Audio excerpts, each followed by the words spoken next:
This dude sat right up, put a finger in my face and said, "Don't ever do that again."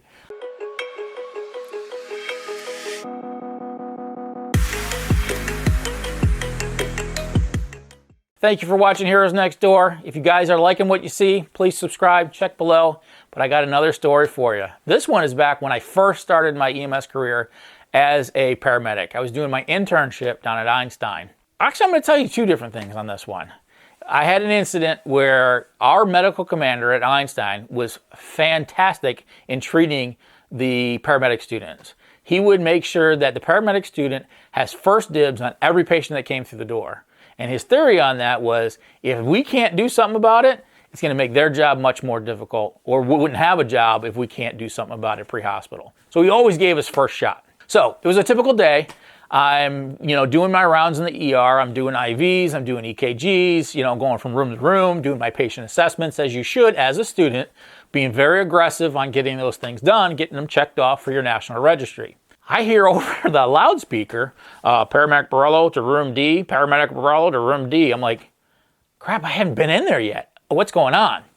I walk in and there's my doc standing over this patient, and this big dude, I want to say he's 250, 300, nothing but muscle, out cold on the table.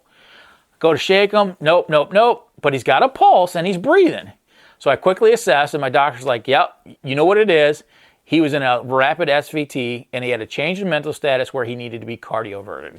So feeling the good paramedic student that I am, I'm like, I got this. This is back before hands-free, mind you.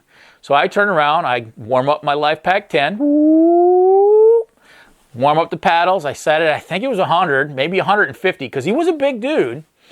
Put the gel on, put it on, I'm clear, you're clear, we're all clear. Make sure I sync it, and boom, I hit him. This dude sat right up, put a finger in my face and said, "Don't ever do that again." I'm standing there with these paddles. I turned around and just handed the paddles to the resident that was there. I was like, oh crap. But he ended up doing good. Great stories to tell. Great learning experience that, just because they're unresponsive doesn't mean they're not going to respond to your treatments. Another thing that happened is this doctor is a fantastic doctor. Was able to call me into another. This was an SVT, but this one was a little different. It was a female. She was much smaller. She was alert. She was actually talking to us, but her blood pressure was dropping. So again, over the loudspeaker, Paramedic Borrello to room D. That was our trauma bay at the time. I go in there, and what do I see? My medical command standing around with 4 other residents at this hospital discussing what to do with this patient. I walk in, and the doctor's like, all right, Borrello, you're up. Do your assessment, tell me what's going on. I'm like, okay, let's try this. So I talk to her, figure out, yep, she's in an SVT. She needs to be cardioverted. But this time I'm not going to use the paddles. I'm actually going to use medication. We're going to use adenosine. And so I get the line in, got the EKG rolling, doing a continuous 12 lead, push the 6 milligrams, followed by the bolus, and she converts. I'm like, phew, pat myself on the back. Yep, pretty good. The resident's looking at me like, hey, this kid knows what he's doing. The doctor, my medical command, looks at me and goes, you did a decent job, but what'd you forget to do? I'm like, I have no idea what he's talking about. I thought I did well. He turns around, walks out of the room. I look at the residents and I'm like, do you know what he's talking about? And they're like, no, I don't know. I have no idea. You did a great job. They're all telling me I did a great job, and we have no idea what he's talking about. One of the nurses walks back. He goes, I know what he's talking about. He did this to a kid a couple weeks ago too.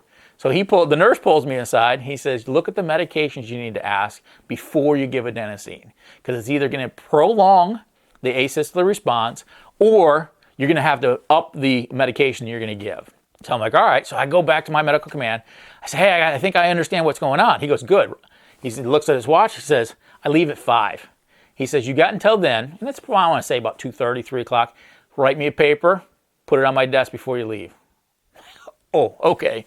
So I go back and I get the Tabers and I get the medication list and all these books to reference what medications I need to know, and I write it all down. I walk it back to my doc pretty much at 5 o'clock. I say, here it is, doc. Without blinking an eye, he grabs the paper, wrinkles it up, throws it in the trash. Didn't even look at it. My jaw dropped. I'm like, what the heck? He's like, yeah, I already know what it is, but now you do too, and you'll remember it. as new students, be prepared. These kind of things are going to happen. So good luck, study hard, and you'll do fine.